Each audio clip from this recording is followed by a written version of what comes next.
आज हम चेतना के 3 तलों के बारे में समझेंगे। पहला है मन, दूसरा है अहम और तीसरा है आत्मा। इससे हमारी पहचान बनती है। मन मतलब बाहरी विषय, सांसारिक विषय। जब आप अपने आप को सांसारिक विषयों से जोड़ते हो तो उसमें मन जुड़ा होता है। ज़्यादातर लोग मन के स्तर पर ही जीते हैं और इसमें आपके पास फैसले का अधिकार नहीं होता है। आप एक मशीन की तरह काम करते हो। फॉर एग्जाम्पल, मुझे किसी को देख के गुस्सा आ गया, मतलब आपने किसी को देखा और गुस्सा आ गया, मन को गुस्सा आ गया। आपने यहाँ पे कोई फैसला नहीं लिया, अपने आप गुस्सा आ गया। किसी को देख के चिढ़ मच गई, किसी को देख के बुरा लगता है। ये सब किसको हो रहा है? ये मन को हो रहा है। या मन जो कर रहा है वो आप करते जा रहे हो। मन में कभी कुछ विचार आता है, वो करने लगते हो, अगले पल कुछ और विचार आते हैं, फिर वो करने लगते हो। कोई यहाँ पे आप फैसला नहीं ले रहे हो, जो मन कर रहा है आप करते जा रहे हो बिना किसी कारण के, और इसमें हम फंस जाते हैं। इसलिए जब आप मन के स्तर पे जीतते हो तो बहुत ही मैकेनिकल लाइफ हो जाता है आपका। जैसे कुर्सी का, मेज का फिक्स है कि उन्हें क्या करना है। वहाँ पे वो फैसला नहीं लेते कि उनके साथ क्या होगा। लेकिन जब आप बोलते हो कि मैं अहम हूँ, तो ये थोड़ा सा प्रगति होता है आपका मन से। यहाँ पे क्या होता है? फैसले का अधिकार होता है आपके पास। यहाँ पे प्रतिक्रिया देने के लिए आपके पास चुनाव का ऑप्शन है कि अगर आप किसी को देखोगे तो गुस्सा करोगे कि नहीं करोगे, आपका मूड खराब होगा कि नहीं होगा। ये भी एक फैसला ही है कि मैंने किसी को देखा और मुझे मन कर रहा है कि मैं उसे कुछ कर दूँ। ये गलत फैसला है, लेकिन कम से कम यहाँ पे आप फैसला तो ले रहे हो ना। यहाँ पे आप अपने मन से कुछ भी तो नहीं चल रहा है आपके अंदर। आपने कुछ देखा, आपके साथ कुछ घटना हुई और आपने फैसला लिया, तो मन से थोड़ा सा प्रगति हो जाता है अहम में। यहाँ पे फैसला लेने लगते हो आप। यहाँ पे फैसला लेने की ताकत होती है आपके पास, भले वो फैसला उच्चतम ना हो। तीसरा है मैं आत्मा हूँ। यहाँ फैसले से कोई लेना देना नहीं है। यहाँ क्रिया प्रतिक्रिया से कोई मतलब नहीं है। यहाँ कोई स्वार्थ नहीं है। आप यहाँ फैसला लो चाहे ना लो, कोई फर्क नहीं पड़ता। आपको पता है कि आप आत्मस्थ हो। हाँ, लेकिन इसको यूज करके हम अहम के द्वारा अच्छा फैसला ले सकते हैं। मैं आत्मा हूँ तक पहुँचने में बहुत टाइम लगता है, लेकिन जब आप इसको समझ जाते हो क्या है आत्मा, तब जो आप फैसले लेते हो तो अहम के द्वारा आप अच्छे फैसले लेते हो। क्योंकि जो पहला तल है मन वाला, वहाँ पे अहम डरा हुआ होता है। उसे पता नहीं उसके साथ क्या हो जाएगा, कुछ भी चल रहा है। लेकिन जो दूसरा तल है अहम वाला, वहाँ पे आप निडर हो जाते हो, क्योंकि अब आप आत्मस्थ हो चुके हो। जब आप आत्मस्थ हो जाते हो तो आप अच्छे फैसले लेते हो। हमने कुछ देर पहले बात करी थी कि फैसला अच्छा होगा या बुरा ये हमें पता नहीं, अहम के आधार पे। आत्मा के स्तर पर भी आप फैसले लेते हो, लेकिन आप अंदर से ये जानते हो कि इससे कुछ अच्छा होगा, अच्छा नहीं होगा, कुछ बिगड़ जाएगा, मुझे उससे कोई फर्क नहीं पड़ेगा। फैसला अपने आप हो जाता है। यहाँ पे ज़रूरी नहीं कि कुछ एक फैसला लेना पड़े। फैसला लेते भी हो तो बिना किसी स्वार्थ के। तो आत्मा के स्तर पे आप सीधा ये बोलते हो कि मुझे इन बातों से कोई फ़र्क नहीं पड़ता है कि मुझे क्या करना है, नहीं करना है। मैं मस्त हूँ, मैं खेल रहा हूँ, मैं इस दुनिया के साथ खेल रहा हूँ। बस इस आत्मस्थ को यूज करना होता है अपने अहम को समझने के लिए, क्योंकि अहम को समझना भी बहुत बड़ी बात है। हम अहम को ही नहीं समझते, हम हमेशा मन से ही परेशान रहते हैं। हम बोलते हैं मन परेशान है, मन चंचल है। मन कुछ नहीं होता है। मन तो एक सांसारिक चीज़ है, एक स्थूल विषय है, एक रासायनिक प्रक्रिया है। असली चीज़ होती है अहम। अहम चंचल होता है, अहम परेशान होता है। आप जहाँ पे फैसले लेते हो उस फैसले से आप परेशान होते हुए आपका कुछ अच्छा होता है। मन क्या है? मन में तो 1000 विषय हैं बस चारों साइड के, तो वो क्या परेशान होगा?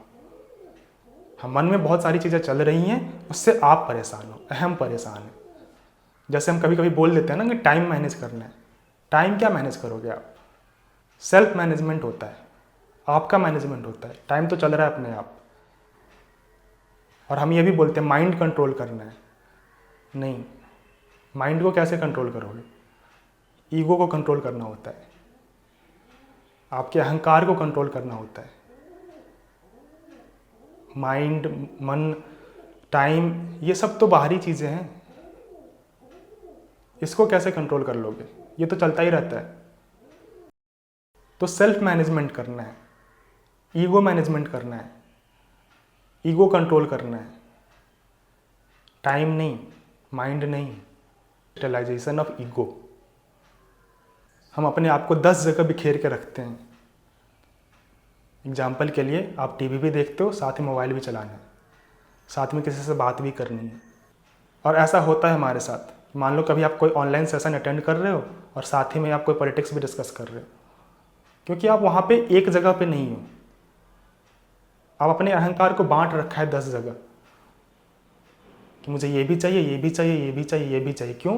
क्योंकि क्रिस्टलाइजेशन नहीं है। क्रिस्टलाइजेशन मतलब एक जगह एकत्रित नहीं है। फॉर एग्जाम्पल, एक आटा होता है, आटा पूरा बिखरा हुआ है, एक मॉलिक्यूल्स की तरह है, छोटा सा पार्टिकल है, ठीक है। लेकिन जो उसमें पानी मिला के हम एक गेंद की तरह बनाते हैं, तो अब वो क्रिस्टल फॉर्म में है। इसका यूज किया जा सकता है, इससे रोटी बनाए जा सकते हैं, पराठे बनाए जा सकते हैं, पिज्ज़ा बनाया जा सकता है। तो इसका यूज कब हुआ? जब ये गेंद बना। इससे अच्छा भी कर सकते हैं और इसको फेंक भी सकते हैं। जैसे मान लो कहीं पे बहुत सारा धूल फैला हुआ है और उसको आपको साफ करना है, तो आप कैसे करते हो? झाड़ू से पहले एक जगह समेट के लाते हो उसको क्रिस्टल फॉर्म में, फिर उसको आप फेंक देते हो। तो ये होता है क्रिस्टलाइजेशन ऑफ ईगो। आप 10 जगह जो भटके हुए हो, सबको एक जगह समेटना पड़ेगा, तब इसको कुछ सिखाया जा सकता है। तो अहंकार को कैसे समझाओगे? आपको ही कुछ समझना है, तो कोई आपको कैसे समझाएगा? आप एक चीज़ देख रहे हो तो 10 जगह मन भटकता है आपका। क्यों? मुझे इससे भी रिश्ता बनाना है, इससे भी रिश्ता बनाना है, आपस में कुछ खराब ना हो जाए। अगर कुछ गलत हो भी रहा होता है तो हम नहीं कुछ बोलते हैं। क्यों? सामने वाला को बुरा ना लग जाए। तो वहाँ भी आपका अहंकार जुड़ा हुआ है, आपका स्वार्थ जुड़ा हुआ है। आप चाहते हो कि आप सबके साथ बना के रखो, इससे नहीं होगा। इससे आप बिखर के रह जाओगे और कभी कुछ समझ नहीं पाओगे। इसलिए अध्यात्म लोग नहीं समझ पाते हैं और उनको समझाना भी मुश्किल है। वो एक कण की तरह है, और आटे के कण को कहाँ कहाँ जाके समझाओगे आप? धूल को कैसे समझाओगे आप? बहुत ही सीधा साधा रहता है, बहुत ही सीधा साधा रहता है, बहुत ही आराम से रहता है धूल। अब मैं इस कमरे में बात कर रहा हूँ और इस कमरे में बहुत सारी धूल है, वो भी मेरी बात सुन रही है, लेकिन वो मुझे दिखाई नहीं दे रहा है क्योंकि हर जगह वो फैली हुई है। इससे धूल क्या सुरक्षित है, वो सबकी बातें सुन रहा है, समझ रहा है, लेकिन उससे कुछ फर्क नहीं पड़ता, मैं भी उसे कुछ कर नहीं रहा हूँ, तो वो सेफ है। तो आम आदमी ऐसे चलता है, अपने आप को बचा बचा के चलता है। लेकिन वही धूल को मैं समेट के एक जगह इकट्ठा कर दूँ तो मैं उसे फेंक दूंगा या उसका कुछ और यूज़ कर लूँगा। देखिए, खतरा तो इसमें भी है, इकट्ठा होने में भी खतरा है। जब आप एक पत्थर बन जाते हो तो उसका यूज किया जा सकता है। हाँ, इसमें भी 2 ऑप्शन है, या इस पत्थर से कुछ बना लूँ या इस पत्थर को फेंक दूँ। तो ये खतरा होता है क्रिस्टलाइजेशन में। जब आप एक जगह समेट के आ जाते हो तो फिर 2 ही ऑप्शन है, या तो कुछ अच्छा कर लोगे या पूरी तरह मिट जाओगे। यहाँ आपका अहंकार बिखरा हुआ नहीं होता है, यहाँ आप सेफ नहीं रहते हो। और यही कारण है कि आम आदमी पूरा बिखरा हुआ रहता है, हर जगह से अपने आप को बचाना चाहता है। लेकिन अगर आप जीवन में खतरे नहीं ले रहे हो, रिस्क नहीं ले रहे हो, तो फिर इंसान होने का क्या मतलब? फिर तो आप एक कुर्सी की तरह हो गए, एक मेज़ की तरह हो गए। उसे भी कोई खतरा नहीं है लाइफ में, बहुत आसानी से लाइफ निकल जाता है, कुछ फर्क नहीं पड़ता। और खतरे आएंगे कहाँ? जब आप समेटने जाओगे, जब आप नए नए काम करोगे, नए एक्सपीरियंसेस लोगे, कहीं घूमने जाओगे, पहाड़ चढ़ोगे, श्रम करोगे, अपने काम में मेहनत करोगे, अपने आप को बदलोगे, एक्शन लोगे, जहाँ गलत हो रहा होगा वहाँ कुछ बोलोगे तो सामने वाला कुछ प्रतिक्रिया देगा, तो ये सब सहना पड़ेगा। ये सब खतरा है लाइफ का, लेकिन इसी खतरे में तो मज़ा है ना। यही तो आपको अलग बनाती है जड़ता से चेतना की ओर। आपके पास तो अधिकार होता है फैसले लेने का, और यही आपको मज़ा देता है। यही चीज़ है जो हमें अलग बनाती है बाकी चीज़ों से। और इस खतरे से जो आप बनते हो, अपने आप को संवारते हो रिस्क लेने के बाद, उससे जो प्रोडक्ट निकलता है उसमें आनंद है। उसमें मज़ा है ज़िंदगी जीने का। वो है आपकी जीने की पहचान। आप मनुष्य हो, आपको खतरा लेना पड़ेगा। एक जड़ पदार्थ की तरह जी के कोई फायदा नहीं होगा। नहीं तो पहले से सारी चीज़ें निर्धारित होती हैं। देख लो आप एक आम आदमी का जीवन, एक लेवल तक तो सब मेहनत करते हैं, ठीक है, प्राइमरी एजुकेशन हो गया, जॉब हो गया, मैरिज हो गया, सारी चीज़ें वो सेटल करना चाहता है। क्यों? कि अब खतरे नहीं लेना, जितना खतरा लेना था, जितना पढ़ना था, जितना काम करना था, अब मैंने कर लिया, अब बहुत आसानी से लाइफ निकलेगा। समाज में कुछ गलत हो रहा हो तो नहीं बोलना, घर में कुछ गलत हो रहा हो तो नहीं बोलना। क्यों? क्योंकि उसमें खतरा है। कुछ नया काम ढूंढना हो तो नहीं करना है, कुछ खतरे लेना है तो नहीं, क्योंकि हर जगह खतरा है। क्योंकि आप खतरे नहीं उठाते हो तो आपका जीवन बहुत आसानी से निकल जाता है। हो सकता है वेल सेटल्ड हो, होने में कोई दिक्कत भी नहीं है, लेकिन खतरे तो उठाओ, वहाँ पे काम आएगी। सज्जनता तो एक कायरता की तरह है कि गलत हो रहा है, मैं नहीं बोल रहा हूँ। क्यों? क्योंकि मैं तो बहुत सज्जन आदमी हूँ, मैं तो बहुत सीधा साधा आदमी हूँ, मुझे क्या फ़र्क पड़ रहा है कुछ भी गलत हो रहा हो। मैं किसी दूसरे के लफड़े में नहीं पड़ता। मत पड़ो दूसरे के लफड़े में, लेकिन कुछ गलत हो रहा हो तो एक आवाज़ तो दो वहाँ पे। यहाँ पे मारने की बात नहीं हो रही है, हिंसा करने की बात नहीं हो रही है, कोई आंदोलन करने की बात नहीं हो रही है, सिंपल टोकने की बात हो रही है। एक क्यूरियोसिटी की बात है, पूछने की बात है कि आप बताओ तो कि आप ऐसा क्यों कर रहे हो। आप इन सब चीज़ों में फंसना ही नहीं चाहते हो, आप बहुत आसान जीवन चाहते हो, इसलिए आपको मिल भी जाता है, मिल तो जाता है, लेकिन परेशान तो तब भी रहते ही हो ना। तो ये चीज़ है,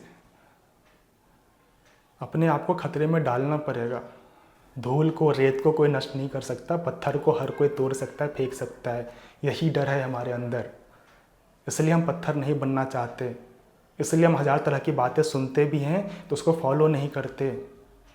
हमें शक होता है, हम 10 गुरुओं की बात सुनते हैं, लेकिन बीच में हमारा जो अहंकार वो इतना बिखरा हुआ है कि हम उनकी बातें भी गौर से नहीं सुनते, तो उनका ही विरोध करते हैं। जब आप सुन रहे थे तो वहाँ पे आपने ध्यान नहीं दिया, क्योंकि आपका मन कहीं और था। आप अच्छे से सुन लिए होते तो समझ जाते, लेकिन आप 10 जगह से सुन रहे हो चीज़ों को, आप वहाँ पे मौजूद नहीं हो, आपका मन कहीं और है, तो कैसे समझ में आएगी चीज़ें। बहुत ऐसे लोग हुए हैं इस पृथ्वी पे जिन्होंने बहुत अच्छा जीवन जिया है इसी खराब संसार में, उनसे सीखो ना। है हज़ार प्रॉब्लम इस दुनिया में, लेकिन इसी पृथ्वी पे बहुत लोगों ने अच्छा जीवन जिया तो है। उनके आदर्शों को देखो, उनके जीवनी को समझो, कैसे किया है, तब आपको समझ में आएगा ना कि जीना कैसे है। लेकिन हम इतने बिजी होते हैं अपने आप को 10 जगह बांधने में कि जो एक सत्य का रास्ता है, जो एक सही रास्ता है, उधर हमारा ध्यान ही नहीं जाता। कोई हमें वहाँ पहुँचाना भी चाहता है तो हम उस पर शक करते हैं, उसमें अपना ही लॉजिक लगाते हैं। तो हमारा सबसे इम्पॉर्टेंट काम है अपने अहंकार को क्रिस्टलाइज करना, एक जगह लेके आना, जो सुन सके बातों को, जो समझ सके दुनिया की चीज़ों को। 10 जगह फैल के नहीं समझ पाओगे, पहले एक जगह आओ तो, तब तो कोई आपको समझा पाएगा। खतरा रहेगा तो अहम को क्रिस्टलाइज करना है, एक जगह पे लेके आना है, उसके बाद लोगों को समझना है, इस दुनिया को समझना है, अपने आप को समझना है। तब हम समझ पाएंगे कि इस पृथ्वी पे, इस दुनिया में मुझे जीना कैसे है। हम ये समझते नहीं हैं और जीना स्टार्ट कर देते हैं 10 डायरेक्शन में, और हमें कुछ नहीं मिलता। और हमें कुछ क्यों नहीं मिलता? क्योंकि हमें सब कुछ चाहिए। जिसको सब कुछ चाहिए उसको कुछ नहीं मिलेगा, और जिसको एक चीज़ चाहिए उसको सब कुछ मिलेगा। एकीकृत होना पड़ेगा, आपको एक जगह आना पड़ेगा। दुनिया में जितने भी लोगों ने कुछ भी अच्छा हासिल किया है वो एक फील्ड में अच्छा करके किया है, लेकिन नहीं, हमें हमेशा ऑप्शन रखना है कि ये नहीं हुआ तो ये कर लेंगे, ये नहीं हुआ तो ये कर लेंगे, यहाँ फ़ायदा नहीं तो ये कर लेता हूँ, यहाँ फ़ायदा नहीं तो ये कर लेता हूँ, इसलिए कुछ नहीं मिलता है। एकीकृत होकर एक जगह पे तो आओ, एक डायरेक्शन में तो चलो लंबे समय तक, तब तो कुछ हासिल होगा। सामने आओ, अपने अहंकार को प्रदर्शित करो, तब मज़ा है ज़िंदगी जीने का।